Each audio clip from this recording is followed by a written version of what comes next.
او ټول د پاکستان د پوځي رژیم دغه بریدونه غاندي ځکه دین علاوه موږ سره څه نشته خو زموږ یوازې مشورې دي خبرې دي چې د خلکو ته ورکو چې حاکمان هلته ناست دي باید څه وکړي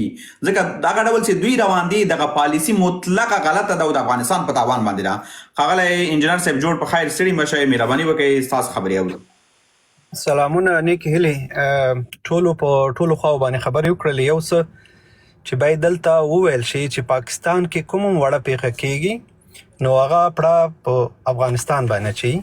تېره ورځ مو که یاد یو وړوکی ډرون په کابل د اسلام آباد په ایرپورټ باندې ولوېدله په هماغه ساعت باندې نړیوالو ته اعلان وکړو چې زموږ ټولې پروازونه لکه تګ او راتګ ټول لغوه شول. په دې باندې نړۍ ته د پیغام ورکاو چې موږ د افغانستان کې دهشتګرد دي او د دې دهشتګردو له لاسه موږ په امن کې نه یو. نو پاکستان په خپله پولیس په خپل پوجان وژني او پړی په افغانستان اچوي تر څو نړیوالو ته وښیي چې موږ د دې خلکو نه په امن کې نه یو. او بدبختانه زموږ خواته چې راشئ زموږ ملکي وګړي وژل کېږي او خلک خپل غم ته خپل درد ته نه پرېږدي چې په خپل غم باندې وژاړي. په خپله په پکتیکا کې دغه ټول کورونه د مهاجرین یا بېځایه شوي ورته ووایو یا هر څه چې ورته وایي د دې نه ډک دی په خدای که ډوډۍ پسې رسېږي او خلک خپل غم ته نه پرېښودل کېږي چې غم وژاړي کورونه یې پاتې بچیان یې د دې دشمن د دې ذلیل له خوا نه شهیدان کېږي. خو دلته زموږ د خوا نه چې کوم کسان دي واکداران دي هغه خپل غم درد ته هم نه پرېږدي. نو زه ډېر احساساتي یم داسې چې ډېر نورې خبرې رانه وشي. مننه تاسو لایف کنټرول کوئ. ډیره مننه خوشحاله اوسئ. زه زما کوشش وکړم چې دا لایف بیرته ننګیال صاحب ته شیر کړم او که کوم ملګری دلته وي دا لایف شیر کوي هغه بیرته راځي لایف ته انشاءالله. باسط صاحب سلامونه ستړي مه شئ وخت مو په خیر مهرباني وکړئ ستاسو خبرې اوري. ټول خلک په دې باندې په ده باندې فشار لس چنده نور هم ډېر دی او پوښتنه درنه کوي چې ورور ته د دې ځواب وایې که نه وایې ته د دې خاورو د دې ملت او د دې خلکو د دفاع جوګه یې که نه یې. نو دا ډرامه چې د مشروعیت دپاره شوی وای باید فشار کم سوی وای په خلکو ګران سوي وای فشار خو ډېر سو فشار خو کم نه شو. ته یو تجاوز ته د ډرامې په سترګه باندې چې کتل نو دا خو ساتي اخیستل مسلې او د خلکو د اتحاد او د خلکو د راپورته کېدو په وړاندې خنډ کېږي بیا دغه نتایج لري. دا تجاوز دی ورور نن هم تجاوز دی پرون هم تجاوز و سبا هم تجاوز دی او دا ادامه لري. دا داسې نه دی چې دا فکر کوئ دا به نن بس شي چې ولا دا د دې دپاره شوی دی چې بس چا به ویل یاله په کرښه باندې یو څو نمایشي ډزې سره وکړي چا به ویل داسې پټاقې سره واروي چا به ویل داسې ټوقې دي دا جنګ نه دی دا بالکل د یو بل سره پلان شوې لوبه ده. نه وروره دا د افغانستان باندې مستقیم تیری دی د افغانستان د خلکو د تباهي مسله ده د افغانستان د خاورې د لاندې کولو مسله ده د افغانستان د تاسیساتو د ښارونو د تباه کولو کنډواله کولو مسله ده او د دې په خلاف به ته راپورته کېدلو نه بغیر بله هیڅ لاره نه لري. وروره ته به دا غږ پورته کوې زه د دغه تیري په خلاف یم د دغه قیام په خلاف به ته قیام کوې او څوک چې نه کوي که بهرنیان دي که جمهوریت د دې په خلاف د قیام نه کوي هغه هم خاین دی او که څوک حاکم دی او د دې تجاوز په خلاف غږ نه پورته کوي او دی هغه په خلاف باندې غبرګون نه کوي هغه هم خاین دی. خاینان په ټولو اړخونو کې موجود دي. ننګیال صاحب یوه پوښتنه وبښئ دا هم ده چې په قیام ته دې پرېږدي نه که نه ولس ته پرېږدي چې راووځي غږ پورته کړي اساسي مسله خو دا هم ده. نه قیام دپاره خو څوک اجازې نه غواړي د خپل ځان او د ملک د دفاع دپاره چا له چا نه اجازه غوښتې. ته چې دومره بې همته سړی چې ته راپورته کېږي ته چا د اجازو ته څه اړتیا لرې ته د فتواو اجازو ته ناستې د دنیا په کوم ځای کې کوم ملت له چا نه اجازه غوښتې چې زه دا خپله خاوره ساتم که ته ماته یو ځل اجازه راکوې که یې نه راکوې زه به تا نه اجازه اخلم بیا به زه راپورته کېږم. کوم قیام د چا په لایسنس باندې شوی کوم قیام په کوم ملک کې خاوره به څنګه ساتو چې F-14 راځي موږ به خاوره څنګه ساتو لکه که دې باندې تخنیکي تاسې وواږئ. تخنیکي خو ته ظرفیت نه لري د سوله په وړاندې یوازې یو څه چې کولی سي هغه د خلک راپورته کېدل دي خلک لښکر جوړول دي وروره ځمکې د لارې نه خو خو ته لرې زما ماشومان وژل کېږي زما خلک وژل کېږي دا ملت خو راپورته کېدلی سي مونږ خو داسې نه یو چې په جزیرو کې له یو بل سره پراته یو په کرښه پراته یو بل سره.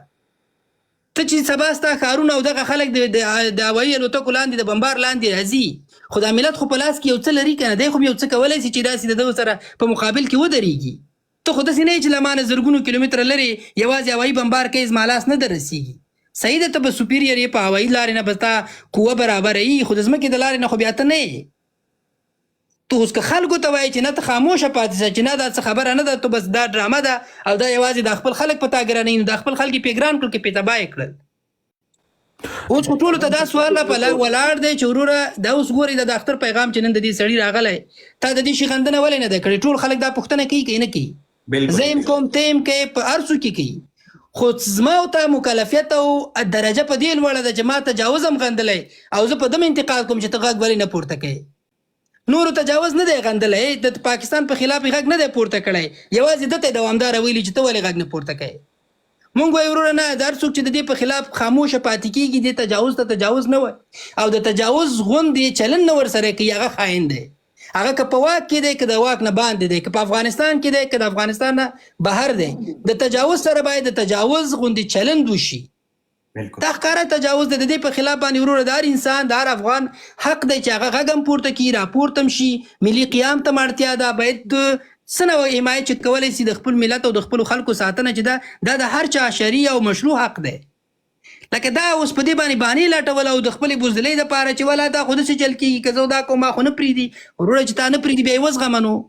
وزغمه نو بیا دا شی وزغمه یا به په سر باندې په خپلو ماشومانو بم زغمې اماده اوس هماغه بم وزغمه او یا به وروره د ده په خلاف غږ را پورته کوي یو څپېړه به زغمي ورته ووایي چې وروره دلته دفاع کولی شي که نه شي کولی چې نه شي کولی خوشي که دا شی وروره ستا د ته د دې جوګه نه یې چې ته دا خاوره دا ملت وساتې چې ته د دې جوګه نه یې مونږ ته یې راخوشي کا خواشه د ګدۍ نه خوا کېږه وروره د حالاتو کې یو ملي اتفاق ده یو ملي جرګې ته د ټولو اړخونو ضرورت دی چې راپورته شي مشوره وکړي او هغه ووایي چې د دغه تجاوز په خلاف څه کوو او هر څوک چې د دغه ملي وحدت په خلاف خنډ دی همغه خاین دی که هغه په داخل کې دی او که باندې دی همغه خاین دی ځکه تجاوز چې ستا په خاوره کېږي ته اړتیا لري چې متحد سي او ستا د دغه اتحاد په وړاندې چې څوک خنډ پاتې کېږي هغه خیانت کوي په هر نومې چې کوي په هر نامه چې تا پسیفای کوي تا خاموشه کوي ستا احساسات در وژني همدغه خاینان دي نو بنان وروره د تجاوز په مسله کې دې ته له تجاوز پرته بله کلمه کارول هم خیانت دی بله کلمه کارول نه ده چې هغه کنسیت پیدا کوي او خلکو ته مختلف شکونه پیدا کوي دا ښکاره په دې خاوره باندې په دې ملت باندې تیری دی د دې مملکت په بنسټونو باندې دی د دې ملت په خاوره باندې دی موږ به کمزوري بالکل یو خو موږ یوازینی څه چې لرو هغه دغه دی چې موږ متحد سو له اتحاد پرته ته بل هېڅ شی په لاس کې نه لرئ ټول اړخونه به متحد کېږي یو ملي جرګه به راغوښتل کېږي د دې تجاوز په خلاف به غږ پورته کېږي دا کار به حد اقل یو سرلارې خو ولري که نه وزره مشران دغه اوس په کابل کې ناست دي دغه ډاکټر عبدالله ناست دی دغه حامد کرزی ناست دی ننګیال صاحب یو د پخواني ولسمشر اشرف کرزي نه علاوه که نه یو مشر اوسه پورې غږ نه دی پورته کړی یو مشر دغه نننۍ بېګاني بمباري نه ده غندلی شي دغه غم دی اوس به راځي دغه خوشحال صاحب زه خبره کوم دغه د هیبت الله نه نیولې او تر بل هغه مشر پورې که هغه د جمهوریت مشران دي دې تجاوز ته چې تجاوز نه دي ویلي دا ټول به یو رقم نقدوي ټولو ته به په یو خاین په سترګه ګوري هیبت الله یې نه نقدوي بد د پلاره سره کوي چې په داسې حالاتو کې دی اعلامي ورکوي خلکو ته د اختر مبارکۍ ورکوي بل هر سیاستوال چې دې ته د تجاوز په سترګه نه ګوري بد د پلاره سره کوي چې دې په خلاف خبرګون نه کوي دا دې ته تجاوز چې وایي دا زما مسؤلیت دی د هغه مسؤلیت دی د ټولو مسؤلیت دی دا نه کېږي چې وروره ته به ورته چکچکې وایې ته به ورته دې ته تجاوز نه وایې بل نه توقع لري چې هغه ولې تجاوز ورته نه وایي لومړی به د جمهوریت مشران ورته وایي لومړی به دا کار دا کوي بیا به د هغه نه وروسته تایبل کوي ځکه ته ځان د خلکو په مشروعیت باندې راوستی سړی بولې ته وایې چې زه د دې مملکت کې یم زه په پټریاټیک یم زه د دې مملکت د خلکو له منځه یم او زه په افغانستان ډېر خوږېږم لومړی به ته دې ته تجاوز وایې او دا بل به یې ورته وایي که ته تجاوز ورته نه وایي ته خو بیخي حق نه لرئ مونږ خو دې ته تجاوز ویلی دی ځکه بنان ټولو ته وایي چې وروره دې ته راسه دې ته تجاوز ووایه او د تجاوز غونې چلند ورسره وکړه متجاوز سره خلک څنګه چلند کوي هماغسې چلند به ورسره کوي بس بل څوک چې په نورو شیانو باندې ورته قایله کېږي نورې خبرې ورته کوي منځ کې نور سوالونه راپورته کوي دغه ټول خیانت کوي د دې خلکو سره یې کوي و اصل کې تشویشونه هم دغه دي دا تشویشونه چې را پیدا سوي دي دا خلک چې خفه سوي دي دا خلک چې اوس یو ګونګ حالت کې دي وجه هم دا ده چې یو څوک نشته چې مسؤلیت واخلي یو څوک نشته چې حد اقل کابل کې یو غږ وکړي چې وایي تاسې ارامه اوسئ موږ به تر شا ولاړ یو یوازې به همدا وي چې دا ښکته خلک به پوسته ونیسه پوسته خوشې کړه پوسته ونیسه پوسته خوشې وکړه جګړه خو دغه ډول نه ده هغه په یو ساعت کې د افغانستان زړه کابل درته شپږ ځایه بمبارۍ داسې یو روغتون درته بمبارۍ چې په دغه روغتون کې د بمبار په وخت کې 2000 معتادین وه دا چې اوس څونه کسان پکې شهیدان سوي دا خو معلومات نه سره نو ګنګسیت له همده ځایه پیدا کېږي تشویشونه له همده ځایه پیدا کېږي پوښتنې له همده ځایه پیدا کېږي مسؤل خو دا تاسو پوښتنې یې. ګوره دا خلکو ته دا یو شی دی، دا پوښتنو ته ضرورت نشته چې په فیسبوک کې پوښتنې ولیکي. وروره دا ملت خو هلته پروت دی، دا خلک خو هلته پروت دي، ته خو راپورته سه. دلته یو نیم درته راځي چې ته راسه ما ته ته راسه موږ سره دلته د امریکا نه ته راشه ما سره ټوپک واخله. ته خو اول واخله، ته خو راپورته شي بیا زه درسم. چې ته کمزوری شوې ته خو نه یې راپورته سوی، خپله ځای په ځای ناست هېڅ پوښتنه نه کوې، خپل ستا په ماشومانو باندې بمونه راورېږي، ته عملا ننداره کوې، هیڅ پوښتنې ته نه راوځي، نه کوڅې ته راوځي، نه باندې پوښتنه کوي، نه جرګه کېږي، نه له دې خلکو نه پوښتنه کوي چې وروره دا په ما چې سره روان دي دا څه شی دي، ستا ورسره رضا ده که دې رضا نه ده. که دې رضا نه ده د دې په خلاف باندې ته راپورته کېږي که نه راپورته کېږي. که راپورته شوی دا څه رقم راته راپورته شوی دا اوس کوم حالت دی؟ ته خو د دفاع جوګه نه یې، دا کوم رقم دفاع چې تا روانه کړې، داسې خو دفاع نه کېږي وروره. خلک د نن ناراضه دي، ته د دفاع په طریقه باندې نه پوهېږي، په دې طریقه نه کېږي. دا تا چې څه روان کړي اصلا دفاع نه ده وروره، دغه د تجاوز سره دغسې چلند نه کېږي لکه دا چې روان کړی. یو وروستۍ خبره هم تاسې وکړئ، دا د سفارت د تړلو غوښتنه ډېری خلک کوي چې ولې سفارت لا د دومره بمباریانو سره کابل باید نور د څه په تمه اوسېږي چې د پاکستان سفارت دلته وتړي، ځکه دا ټول کوردینات هم دوی ورکوي. سفارت دلته که ته سفارت وتړې که سفارت ونه تړې، دا ما دپاره خپله شخصا دونه غټه خبره نه ده، دا به سبا ډېر په اسانه وتړل سي. خو که چلند د دې تجاوز سره همدغسې سلو غبرګون وي، غبرګون سوړ وي لکه په کوم ډول چې روان دی او له ټولو اړخونو نه روان دی، بیا دا خبره کوم. ډېر اړخونه دلته د تجاوز په سترګه نه ګوري، ځینې خواته ورته خوشحاله هم دي او فکر کوي چې دلته به څه پکې برخه ورسېږي، والله په بالله که تا ته ورسېږي. افغانستان د داسې تباهي خواته روان شوی دی، داسې خواته وړي چې تا ته پکې نه رسېږي، د دې نه خو بیخي بېغمه اوسېږه. بنان یوازینی شی چې ته کولی سي هغه دا دی چې دې سره یوازې د تجاوز په سترګه وګورې او دې ته دا ټول اړخونه ښه او بد، تور او سپین، ټول باید دې ته د تجاوز په سترګه وګوري او سره جرګه سي، خلاص. او بل انتخاب اصلا کې زه بل څه نه وینم چې یعنې ته بله حل لاره اصلا کې تا سره نه پیدا کېږي. د دغه بې اتفاقۍ په نتیجه کې ته راپورته شي په پاکستاني باندې خبره کوې، بل راشي تا ته سوال راپورته کړي هغه په تا ځان سره انګیج کړي. وروره ته زما انرژي په خپل کور کې ولې خرابوې؟ ته ما له ځان سره ولې انګیج کوې؟ ته خیانت نه کوې په دې حالاتو کې؟ زه په ځای د دې چې په دې ځای کې تا ته د دې توضیحات درکړم، وضاحتونه درکړم چې دا ستا خبره سمه ده که زما خبره سمه ده، وروره ته دې تجاوز ته تجاوز وایې که نه، دغه خبره وکړه. دغه دښمن چې په دې خاوره نه و، د دې ته دښمن په سترګه ګورې که نه ګورې، د ده دغه جنایتونه راپورته کوي، ښکاره کوي که نه ښکاره کوي، دغه شیان کوي که په دې حالتو کې تا ته دې شي ته اړتیا ده، دې ته نه ده اړتیا. ما دا خبره پرون کړې وه، زما خبره سمه وخته، د پلانۍ راپورته چې زما دا خبره کړې وه، زما خبره سمه پورته. وروره دلته د کریډیټونو خبرې نه دي، شخص زموږ ټولې خبرې دي غلطې پورته چې دا ملک ژغورل غواړي، دا خلک ژغورل غواړي او د ژغورلو کې د اتحاد پرته بله هېڅ نوه فارموله زه نه وینم. نه وروره ته نظامي توانایي دومره لرې، نه کوم بل داسې څه لرې چې ته په دنیا کې هم سره یوازې او ملک د لس پارچې دی، بې له دې چې دا خلک ته سره متحد نه کړي، بل هېڅ انتخاب نه لرئ. ډېره مننه ننګیال صاحب، بېرته راګرځم. رضا پای صاحب سلام، ستړي مه شئ، وخت مو په خیر، مهرباني وکړئ ستاسې خبرې ستاسې نظریات ورکړو. ډېره مننه کوم ټولو ملګرو ته سلامونه. او په دغه غمیزه کې چې کوم هیوادوال زموږ شهیدان شوي دي، خدای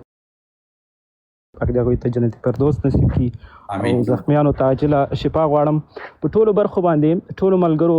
پوره خبرې وکړلې. زه غواړم په د رسنیو په برخه باندې یو څو خبرې نورې ور اضافه کړم، او هغه څه چې د دغې جګړې د راشروع کېدو وروسته ما په خپله تجربه کړي دي هغه شریک کړم. دغه جګړه په افغانستان کې چې نن ورځ څه تېرېږي، موږ افغانان خپله ډېر ښه پوهېږو، خپله ښه وینو او موږ پرې خپله ښه خبر یو، خو نړیوال دغسې نه دي خبر لکه څنګه چې موږ خبر یو. دا اوس څو شېبې مخکې ما په د CNN خبریالان د ترکیې له لارې د ځمکې له لارې ایران ته داخل کړل چې هلته دغه جګړه ډاکومنټ کړي او هلته چې څه تېرېږي دا نړیوالو سره شریک کړي. حال دا چې ایران د امریکا سره په جګړه کې دی، بیا د یوې امریکایي رسنۍ خبریالان دوی خپل هیواد ته راوړل چې دغه جګړه وښایي. دا ایرانیان په دې باندې پوهېږي چې په څه کې د ده ګټه وي، څه چې د دوی لپاره په ګټه وي باید دا ټول په خپله ګټه باندې استعمال کړي. خو بدبختانه په افغانستان کې داسې نه ده. زه په خپله دلته په آیرلینډ کې آیرشتاین سره کار کوم، یو ساعت وشو ما خپل ارټیکل ډراپټ کړی دی، صرف دې ته په تمه یم چې طالب چارواکي دغه ارقام شریک کی چې په هلته څومره تلفات اوښتلي دي، دا زه په دې خپل ارټیکل کې واچوم او سبا په نیوز پیپر کې خپاره شي دلته په آیرلینډ کې. حتی اقل د آیرلینډ خلک به خبر شي. لکه څنګه چې زما حال دی اوس دلته یو خبریال په توګه طالبان دغه ارقام نه شریکوي. یو ساعت وروسته د سبا نیوز پیپر پرنټ ته ځي دلته، نو دغه سټوریز کې په آیرلینډ کې نیوز پیپر کې نه خپرېږي. دا شانتې په نورو ډېرو هیوادونو کې نړیوالو رسنیو کې دغه سټوري سبا لپاره سکیپ کیږي، او نړیوالې رسنۍ صرف هغه خبرې بیا په خبر کې اچوي چې څه د پاکستان اطلاعاتو وزیر وایي. هغه وایي چې موږ روغتون نه دی ټارګېټ کړی، موږ هلته نظامي بیسونه او نور شیان به یاد کړي چې دا مو ټارګېټ کړی دی. نړیوالې رسنۍ خو بیا دې ته نه ګوري. ټول خو زما په شانتې افغانان نه دي، په خپل وطن باندې په افغانستان باندې زړه درد نه کوي چې دا هغه څه به ونه لیکي کوم چې پاکستانیان وایي. هغوی خو هماغه ورته اماده به ورته پراته وي، هغه خبرې به ولیکي او خپرې به کړي. نو زما غوښتنه ده هغه څوک چې د طالب چارواکو سره رابطې لري، اړیکې ورسره لري، یا د دوی خبره اوري، مشوره اوري،